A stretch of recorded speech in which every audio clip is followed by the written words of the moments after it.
When I first opened the 48 Laws of Power, I expected another book about manipulation, maybe a cynical guide to control people. But as I kept reading, I realized something deeper. This book isn't about domination. It's about understanding the rules that silently shape every room we walk into.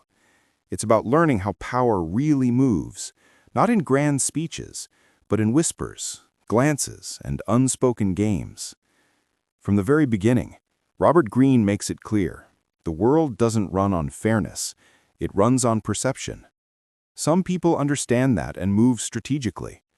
Others ignore it and become the pieces others play with. One of the first truths he shares is this: never outshine the master. It sounds simple, maybe even manipulative, but think about it. How often have we seen someone rise too fast, only to fall because they made their boss or mentor feel threatened?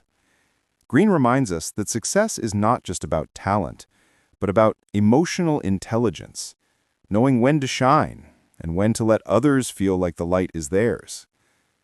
Then he warns us about trust, not because friendship is bad, but because emotions often blind judgment. Friends betray not always out of malice, but out of envy or self-interest. It's painful, but true. Greene says it's safer to work with those who have something to lose if they fail you, rather than those who think your bond is enough to keep them loyal. And so he guides us through the art of concealing intentions, not out of deceit, but because too much transparency invites resistance. Have you ever shared a dream too soon, only to find others questioning, doubting, or even blocking your way? Power, Greene says, moves silently. The most dangerous plans are the ones no one sees coming. He reminds us, too, of the power of silence. Say less than necessary. I've seen people lose influence not because they were wrong, but because they spoke too much. The more you say, the more you expose your thoughts.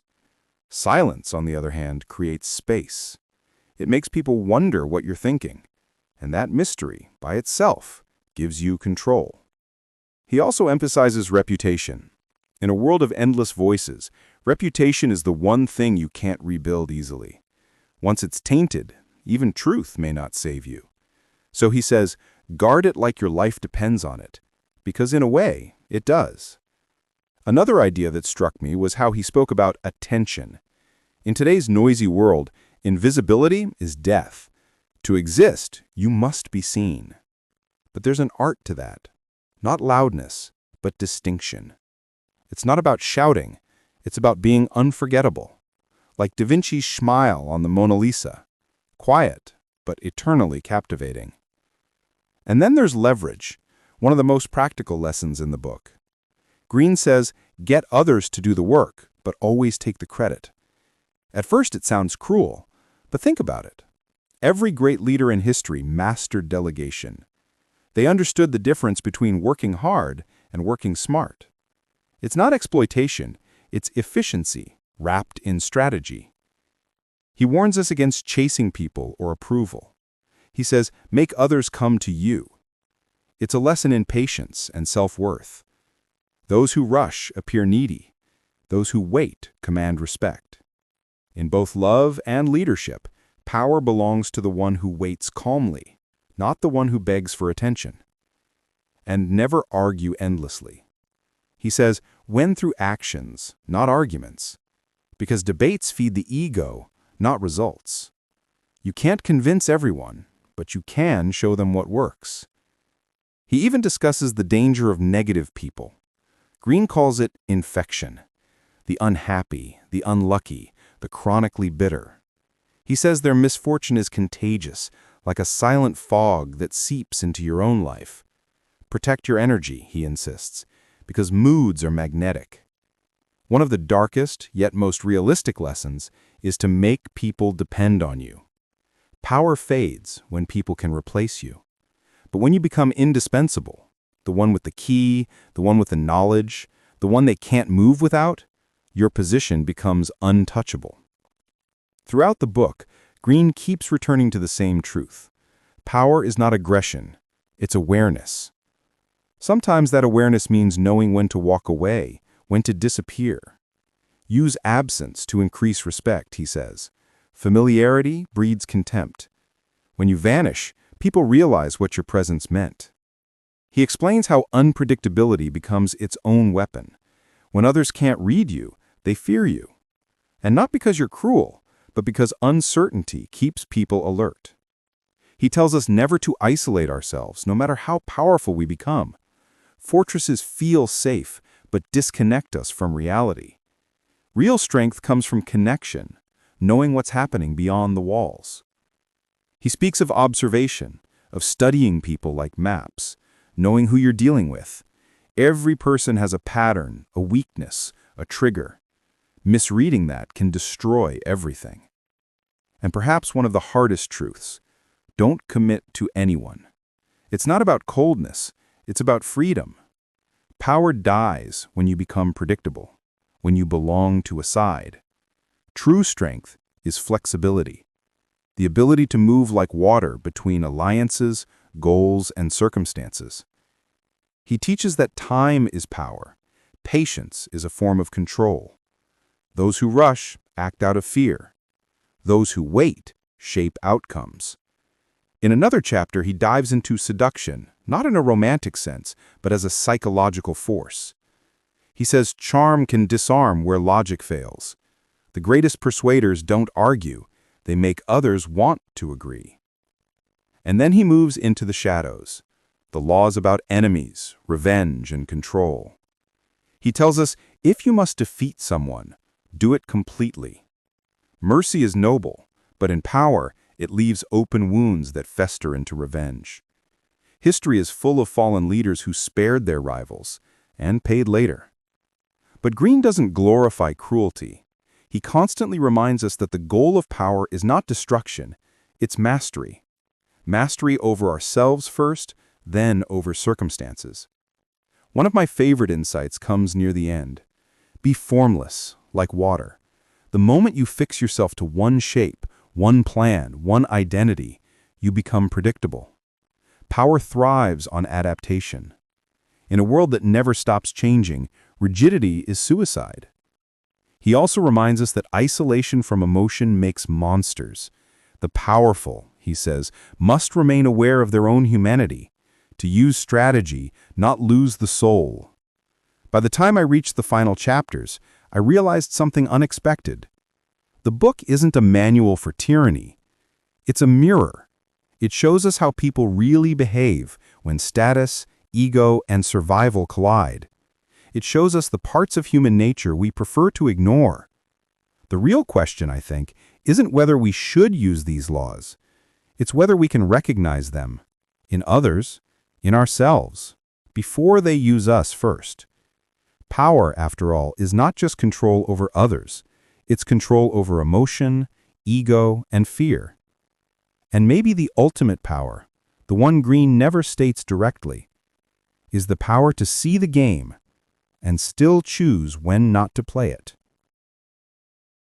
As I kept reading, Greene began to shift the focus inward.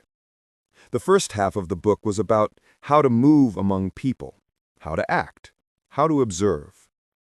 But in the second half, it becomes something deeper. It becomes about mastering yourself. He starts by saying, recreate yourself. The powerful don't wait to be defined by the world. They build their own identity, brick by brick, image by image. It's not about pretending. It's about understanding that perception is reality.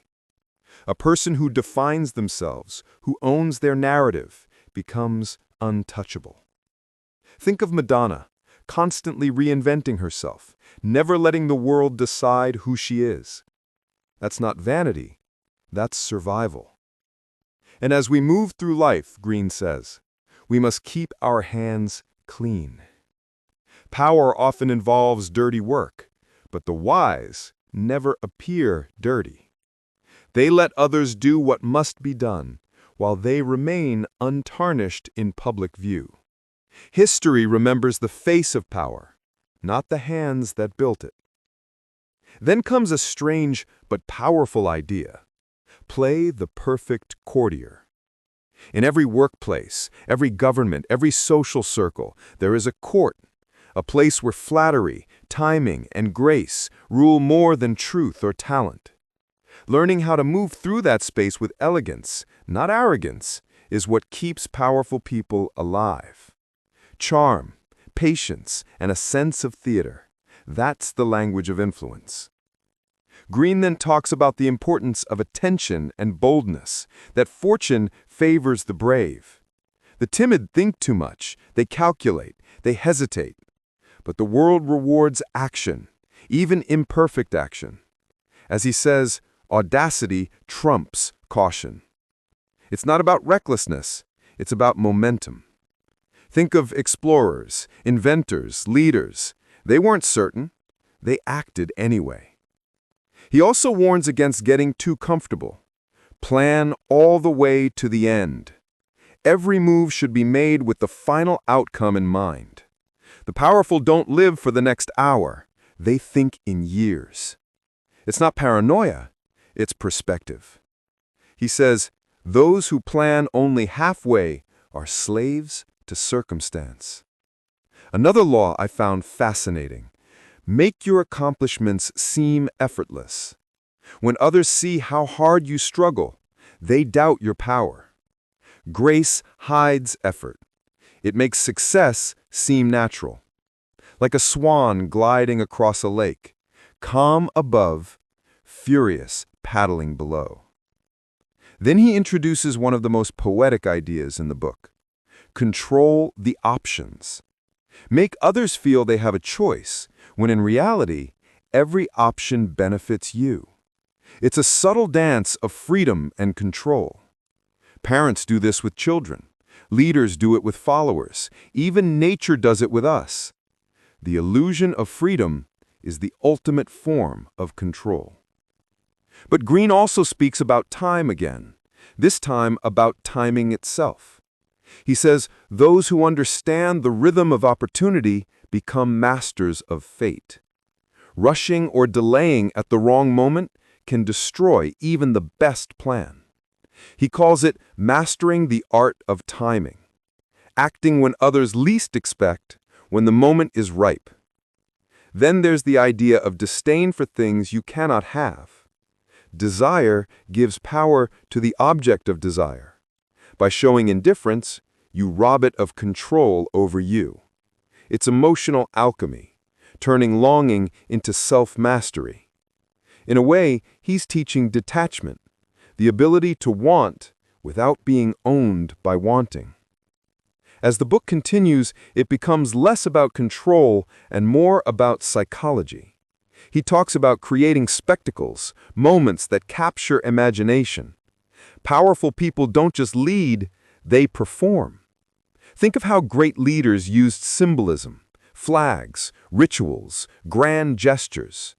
It's not manipulation, it's storytelling. The human mind remembers emotion, not logic. And then he says something profound. Think as you like, but behave like others. It's a warning against arrogance.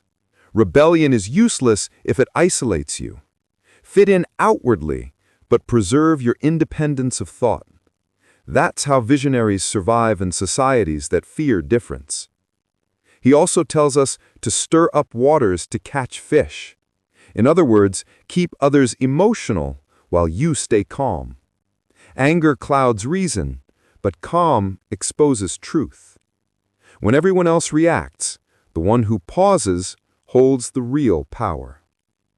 Later he says, despise the free lunch.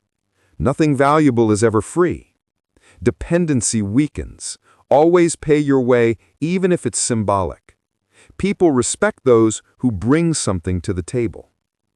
One of my favorite lessons is, avoid stepping into a great man's shoes. Because inheriting glory is a curse. Comparisons will always haunt you. Instead, redefine the role. Change the narrative. Make it your own. In the shadow of giants, create your own light. He teaches that the end matters more than the beginning. A brilliant start means little if you end in disaster. How you leave situations, relationships, jobs, alliances, defines your legacy more than how you entered them. Then comes one of the most uncomfortable truths. Strike the shepherd, and the sheep will scatter. When conflict arises, don't fight the followers. Find the source of influence and address it directly. Cut the root, not the leaves. He explains how to use absence again, but this time to build mystery, to maintain value. Too much presence breeds boredom. Too little presence breeds forgetfulness. The secret is rhythm, appearing, disappearing, and returning stronger. Then he moves into acting like a king to be treated like one. Your self-image dictates how others treat you. If you carry yourself with dignity, the world adjusts its tone. People mirror confidence or weakness. One law struck me deeply. Master the art of the mirror. Greene says reflecting others' emotions and behaviors is the fastest way to control them. When people see themselves in you, they trust you. But when you understand this mirror consciously, you can choose what to reflect. Empathy, calm, authority. And then he turns to the nature of power itself. Preach the need for change, but never reform too much at once. The human mind resists sudden transformation. Leaders who change too quickly provoke fear. Real change is gradual. It walks, not runs. He also talks about never appearing too perfect. Perfection invites envy. Flaws make you human, relatable, safe to follow. Even kings would deliberately show small weaknesses to avoid jealousy. And finally, he ends with one of the most beautiful yet haunting ideas. Assume formlessness. Power, he says, is like water. It adapts, it flows, it fills every shape yet belongs to none. Those who cling to rigid plans or identities eventually shatter. The strong are fluid. They move, they transform, they endure.